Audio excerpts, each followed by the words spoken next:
আসসালামু আলাইকুম রহমতুল্লাহ। ইসলামের নিশানা 23 চ্যানেলের পক্ষ থেকে আপনাদের সকলকেই স্বাগতম। আগামী 12ই ফেব্রুয়ারি অনুষ্ঠিত হতে যাচ্ছে ত্রয়োদশ জাতীয় সংসদ নির্বাচন। এই নির্বাচনকে ঘিরে প্রার্থীদের জমা দেওয়া হলফনামা নিয়ে এখন দেশ জুড়ে চলছে কাটাছেঁড়া। বিশেষ করে জামাতি ইসলামীর আমির ডক্টর শফিকুর রহমান, বাংলাদেশ খেলাফত মজলিসের আমির মাওলানা মামুনুল হক এবং জনপ্রিয় ইসলামিক বক্তা মুফতি আমির হামজা, এই তিনজন ব্যক্তিত্বের সম্পদের পরিমাণ কত তা নিয়ে আপনাদের মনে অনেক কৌতূহল। তার জন্যই আজকের এই বিশেষ প্রতিবেদনে আমরা কোনো গুজব নয়, বরং তাদের নিজেদের দেওয়া সরকারি তথ্যের ভিত্তিতে বিস্তারিত তুলে ধরব ইনশাআল্লাহ। কার হাতে কত নগদ টাকা, কার কত বিঘা জমি, কার কাছে কোটি টাকার সম্পদ, সব কিছু জানতে ভিডিওটি শেষ পর্যন্ত আমাদের সাথেই থাকুন। প্রথমেই আলোচনা করব বাংলাদেশ জামাতি ইসলামীর আমির ডক্টর শফিকুর রহমানকে নিয়ে। তিনি ঢাকা 15 আসন থেকে প্রার্থী হয়েছেন। পেশায় একজন চিকিৎসক হলেও তার সম্পদের বিবরণ বেশ সাদাসিধে কিন্তু সুসংগঠিত। বর্তমানে তার হাতে নগদ টাকা রয়েছে 7,76,497 টাকা। এছাড়া 1 লাখ টাকা মূল্যের 10 ভরি স্বর্ণ রয়েছে। পাশাপাশি 11.77 শতক জমির উপর তার নিজের নামে একটি ডুপ্লেক্স বাড়ি রয়েছে, যার মূল্য 27 লাখ টাকা। একই সঙ্গে তিনি পেশা হিসাবে চিকিৎসা উল্লেখ করেছেন। তার যে সম্পদ রয়েছে বর্তমানে তার আনুমানিক মূল্য 1,73,640 টাকা। নির্বাচনী হলফনামায় এসব তথ্যই উল্লেখ করেছেন জামায়াত আমির। আসন্ন জাতীয় সংসদ নির্বাচনে অংশ নিতে ঢাকা 15 আসন থেকে মনোনয়নপত্র দাখিল করেন জামায়াত আমির ডক্টর শফিকুর রহমান। প্রিয় দর্শক, ডক্টর শফিকুর রহমান নির্বাচনী হলফনামায় আরও উল্লেখ করেন, তিনি কোনো ব্যাংক বা আর্থিক প্রতিষ্ঠান থেকে ঋণ গ্রহণ করেননি। তার নামে 2 একর 17 শতক কৃষি জমি রয়েছে, যার আনুমানিক মূল্য 17,71,000 টাকা। কৃষিখাতে তিনি বছরে 3 লাখ টাকা আয় করেন। স্টক এক্সচেঞ্জে তালিকাভুক্ত ও তালিকাভুক্ত নয় এমন কোম্পানির শেয়ার রয়েছে 27,16,880 টাকা। তার নিজের 2 লাখ টাকা ইলেকট্রিক পণ্য রয়েছে। এছাড়া 4.5 লাখ টাকা মূল্যের যানবাহন সহ 1,04,000 টাকার আসবাবপত্র রয়েছে।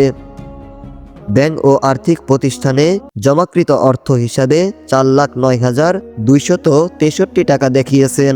চলতি বছরে আয়কর রিটার্নে দেখানো সম্পদের পরিমাণ 1,49,99,474 টাকা। এছাড়া বছরে তার আয়ের পরিমাণ 3,60,000 টাকা।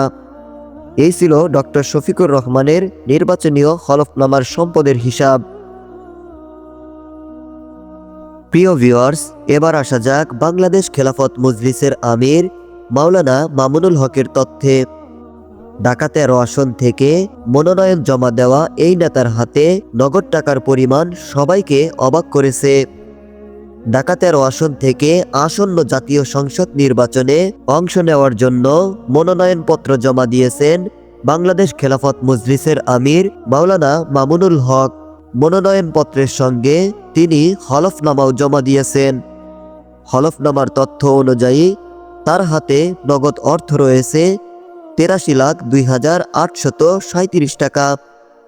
ব্যবসা থেকে বছরে তার আয় 6,58,440 টাকা এবং শিক্ষকতা থেকে বছরে আয় 6,56,890 টাকা।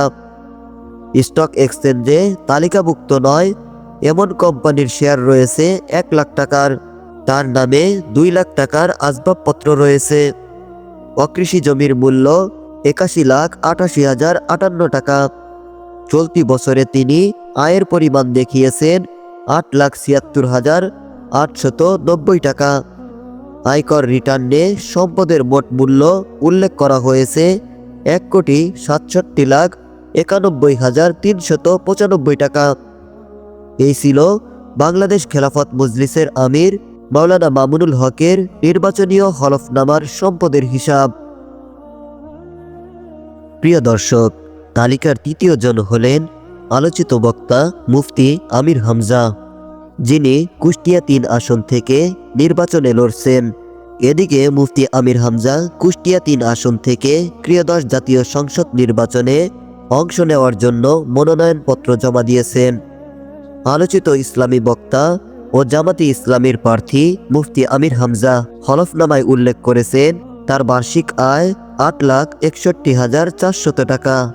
তার মোট সম্পদের পরিমাণ ১,৫৭,২৯,০৩০ টাকা। এছাড়াও 10 ভরি স্বর্ণ অলংকার ও আসবাবপত্র উপহার হিসেবে পাওয়া বলে দেখানো হয়েছে হলফনামায়।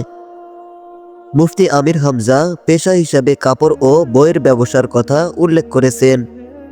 ইসলামী বক্তা হিসাবে ওয়াজ মাহফিল সহ ধর্মীয় অনুষ্ঠানে অংশগ্রহণ কিংবা আকিজ গ্রুপে খতিবের চাকরি থেকে তার প্রকৃত আয় কত সে বিষয়ে হলফনামায় স্পষ্ট তথ্য নেই।